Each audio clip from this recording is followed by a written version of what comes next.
of the Indonesian. Could you please stay here? So we can record the audio, please.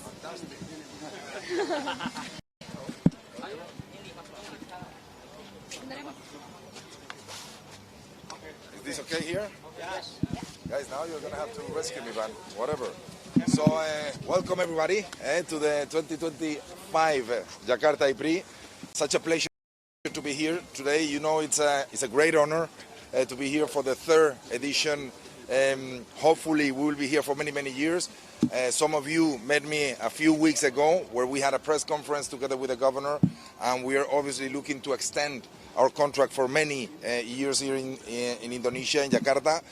But we're here today unveiling the car and unveiling that partnership, amazing partnership that we have with DHL since day one. They are they're our first partner since 2013. Actually, even 1 year before we did the first ever race in Beijing, DHL was already a partner of Formula E, a proud partner, and we are really proud to have them since that long. Now I'm going to introduce you to the three main people, of DHL here in Indonesia and also globally. Manuela has been working with us since the beginning as well.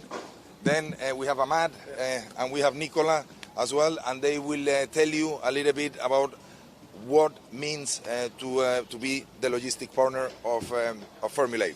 So I leave the ground to them, the floor to them, and obviously I will be up to any question right after their 5-minute speech.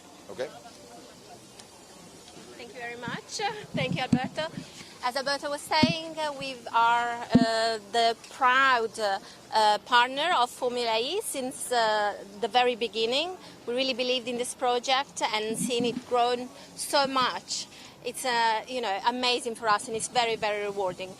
We're obviously invested of a very important task, which is the logistics, global logistics worldwide. So we do basically take care of the transportation of all the freight on each single race of the championship, which is a very mammoth, I would say, task, very challenging but extremely rewarding for us. We can talk about maybe a little bit later. What I can say is that this is possible because of Formula E. The partnership with Formula E is founded really on an incredible cooperation with their logistics department, their freight department. Nothing would be possible without their support. And at the same time, combining our global expertise all over the world together with our office's local expertise. And this makes the process seamless. Challenging, always, but very seamless. And I pass the baton to Nick, who can explain maybe what we've done here in conjunction with DHL Indonesia. Yeah, thank you, Manuela. Well, as Manuela has said, it's a massive undertaking for us locally on the ground.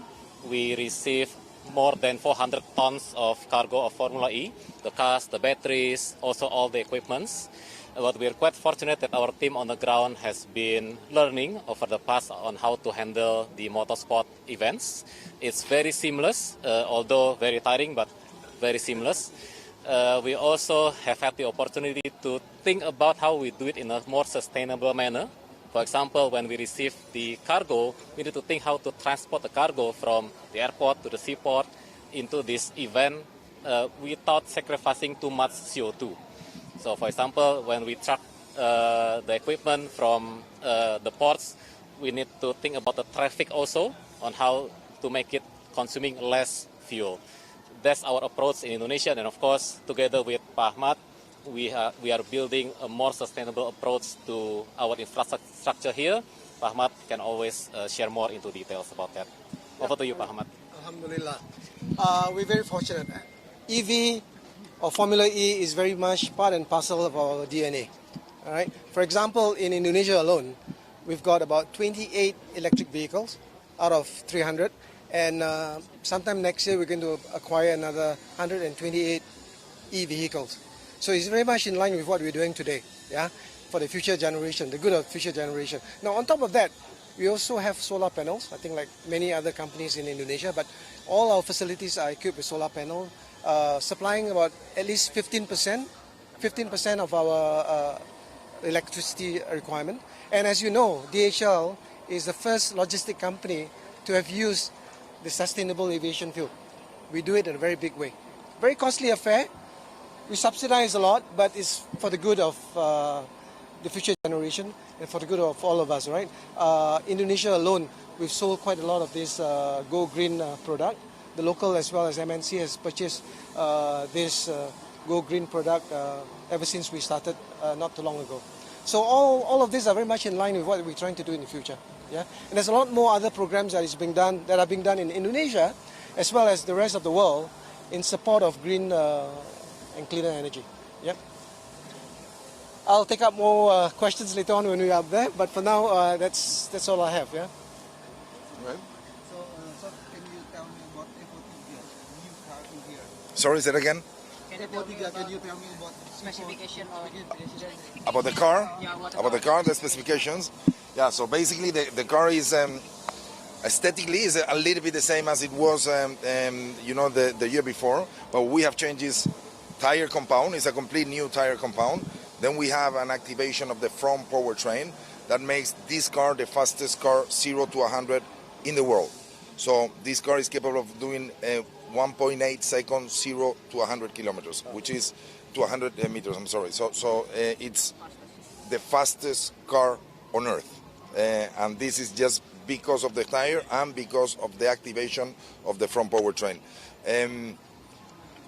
We're so proud of this, but we're even prouder of what is coming in the future. So Formula E will probably be 3 to 5 to 10 seconds faster in only a couple of years' time when we launch the Gen 4.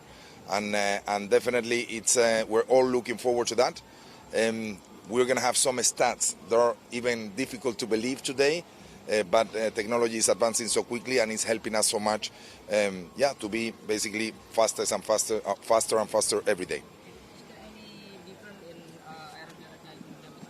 There is probably not visible by most of the human eyes, but there is some aerodynamics, especially in the front part of the car, and but again there is more coming year on year, and we needed to look for more downforce. We needed to look also for less drag, and definitely, every year the car is improving. That's why this year we are actually 3 to 5 seconds faster than last year, and probably next year it will happen exactly the same. We will be another 3 to 5 seconds faster than this year. That has never been heard of in motorsport. That you're capable of doing an improvement of 3 to 5 seconds every year. I mean, imagine what Formula E is going to be in the next 3 or 4 years. Probably we will be the fastest racing in the world. Didn't help in Indonesia last year. So what is the biggest challenge to bring back Formula E to Indonesia this year? Well, I would say that we are in a good position. We're talking to the governor, we're talking to the central government. There is a lot of appetite from both sides, to sign the renewal of the agreement. And let's see, I think this week is very important because there is going to be a lot of very important people coming. Again, governor, the president is invited, obviously. I don't know if he's going to finally come, but the brother of the president is actually coming as well.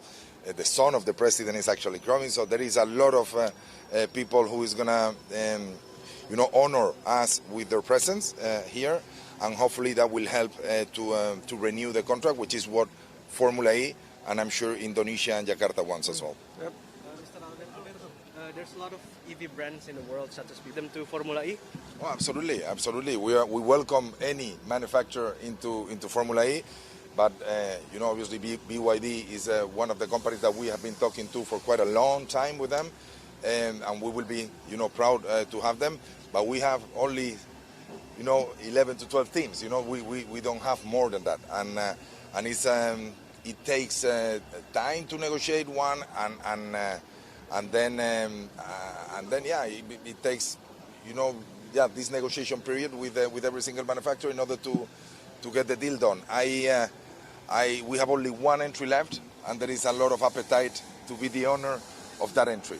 So let's see. There is Chinese manufacturers, there are many American manufacturers, There are some other European manufacturers that we're talking to. So let's see what the future bring to Formula E, but definitely we are looking forward to have those 10 to 12 teams, established in Formula E for the long term. Thank you. Very welcome. This year, 11 teams. we have 11 teams, 22 cars. So each team has 2 cars. Because they have 2 drivers. 2 cars, two drivers every team, yeah. 22 22 cars, cars. 22 drivers. 320 kilometers an hour. Very welcome. It's enough. Yeah. Okay, good. Okay, let's go. Thank you. Thank you.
Ya. Saudara, kalau kemarin-kemarin kita ngelihat replikanya aja nih mobil balap yang akan digunakan di Jakarta E-Prix 2025. Nah, sekarang saya akan menunjukkan langsung aslinya seperti apa, seperti yang akan ditunjukkan oleh juru kamera saya, Janivan Prapta. Ini adalah mobil asli, yaitu Gen 3 Evo yang akan digunakan pada event Jakarta E-Prix 2025 yang akan diselenggarakan pada Sabtu 21 Juni 2025. Ada sejumlah perubahan dari yang seri sebelumnya, diantaranya ada bodi yang lebih lancip, kemudian juga ada perbaikan dalam hal ban, dan kemudian ada sejumlah pemberian teknologi baru yang memungkinkan mobil ini unggul dalam hal kecepatan, yang kecepatannya dapat mencapai hingga 100 km per jam dalam waktu 1,82 detik saja. Nah, saudara, nantinya mobil ini akan digunakan oleh 22 pebalap dari 11 tim yang akan mengaspal di Jakarta E-Prix 2025. Claudia Carla, Janivan Prapta, Kompas TV, Jakarta.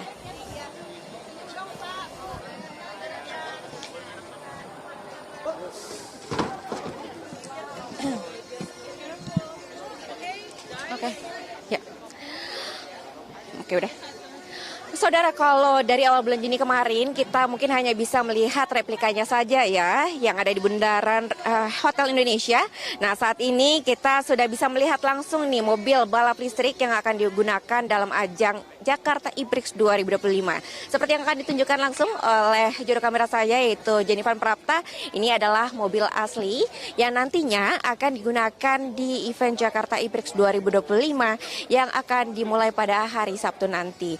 Ada sejumlah perbaikan dari mobil ini dari generasi sebelumnya sehingga memungkinkan untuk lebih cepat lajunya dibandingkan dengan generasi sebelumnya. Kecepatannya dapat mencapai hingga 100 km per jam dalam waktu 1,82 detik saja.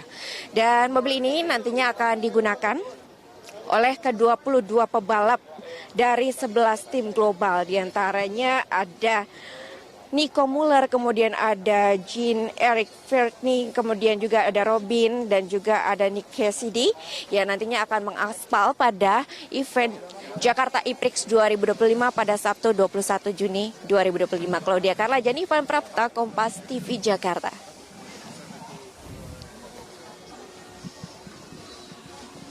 We crack on.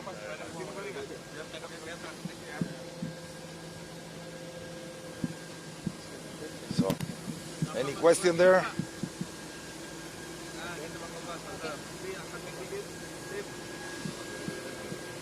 So, Alberto, what do you think about the track in Ancol? Track is amazing. When we came here for the first time a few years ago, we really believed that we had a track for many, many years. And actually, it's the perfect location because it's in the heart of the city, It's but it doesn't disrupt the neighborhood. Because it's a venue where obviously there are no buildings surrounding. We are not blocking anyone, from the daily life, and definitely it's working for us. But the most important thing is actually the show and the spectacle and how many overtakes the cars are capable of doing in this amazing venue. Honestly, we love it, and as I said before, we will love to be here for many, many years. Yeah. Okay, so there's any improvement or change in the track than last year? Yeah, there is a few changes. Obviously, we always try to improve it, especially the pit entry. I think it is a complete new pit entry. But overall, I don't think it's going to be a much faster or much slower track. I think overall it's more or less the same. It's just minor details that the FIA, together with us, with Formula E, every year we try to basically improve the track, and improve the experience, not only of the drivers driving it, but also of the people coming to the race. Okay, so how about the weather? So the government raining. That unfortunately we cannot do anything about the weather. There is, some expectations that it might rain, during the race. It's tricky always if it rains, and especially the way it rains here in Jakarta is big time. It's kind of poor raining. So if that happens, we will have a race which is not ideal, I would say, because obviously on dry motor racing is better on dry than on wet. That's for sure. But even on wet, I'm sure we will bring a big show and a big spectacle for the people, not only that comes to the racetrack, but also watching from home. What is 3 reasons people should watch Formula E in Jakarta? Well, the first one, because this country and the city is absolutely amazing. What we said about Ancol, a very special location. We have one of the biggest fan base in the world here in Indonesia, and especially here in Jakarta. But I would say the race itself. The race itself will bring, as I mentioned, a lot of show, a lot of overtaking to the people watching here and watching from home. So those are for me the main reasons why you cannot miss this race. Do you think Jakarta will be in next season? Well, I hope it will be next season. We're talking to different stakeholders to renew the contract. This is the last year of the contract that we have. But I think there is a good will from the governor, from the central government, and obviously from Formula E, to find a way to continue for many, many years. If you could describe one word for Jakarta E-Prix. For me, I would say passion. Passion. I mean, the people is so passionate about this race here. Not only us as promoters of the event feel it, but most importantly the drivers and the teams. They do feel when they walk around how the people cheer for them, and definitely that passion is you can feel it. Could you elaborate a little how many cargo that shipment into Indonesia, and what is the unique challenge shipment in Indonesia? The shipment, you mean the cargo? Yeah. So it's 400 tons of equipment that we transport worldwide, and the main challenge is obviously getting from point A to point B. The biggest one is obviously moving batteries around the world, which we have never had an issue obviously over the course of 11 years, because we have an amazing partner, DHL, that takes care of the logistics of the championship. And the challenge is basically the same challenge as any other championship would have, which is we are packing up here on Sunday, and in 15 days' time we will be probably racing in another country, in another continent. And that by itself is a big challenge. But again, if you have good partners, those challenges become opportunities, become things that has been done very successfully since day one in Formula E. You can tell, other than cars, other than batteries, what logistic that shipment for the race? Well, everything. I mean, every team has in the region of 10 tons of equipment be transporting around. Then we have all the TV compound that we transport all around the world. So yeah, I mean, everything that you can see here that is actually not track related, track meaning the walls, the fences, the bridges, all this is local, but everything else we transport it worldwide. So yeah, it's a big, massive logistic challenge. You have a Mandalika circuit. If you have any chance to move into Mandalika circuit, maybe let's try Formula E. I mean, Mandalika is an amazing permanent track, obviously, but you know we prefer to be in the center, in the city center, using the streets of the biggest cities of the world, you know, and this is the DNA of Formula E.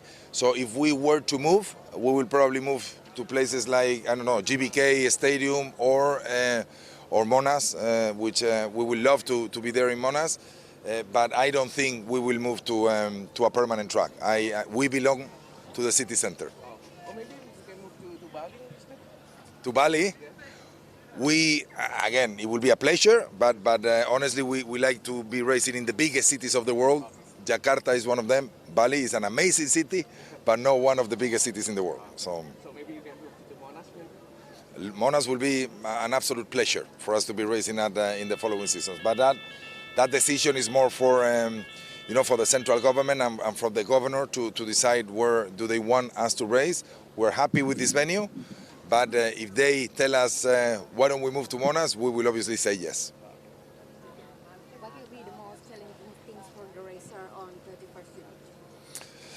Well, the fact that last year we couldn't come here, so unfortunately. Can you please look at the camera? Sure. So the fact that we couldn't come last year is a big challenge, obviously, because now we had to almost start from scratch, because when you miss one of these years, it's like 365 days that you're not working on an event, and I think it takes a little bit of time for us to reactivate on the market, for the people to know back from Formula E, and definitely those gaps of 1 year doesn't help.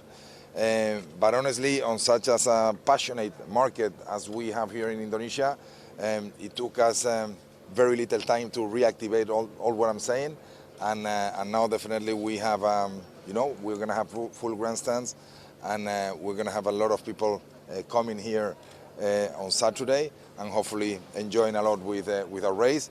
And if we renew the contract, then hopefully that will happen for many, many more years. I think that's all. Thank you. That's it? Yeah. Okay, thank you. Thank you, everyone.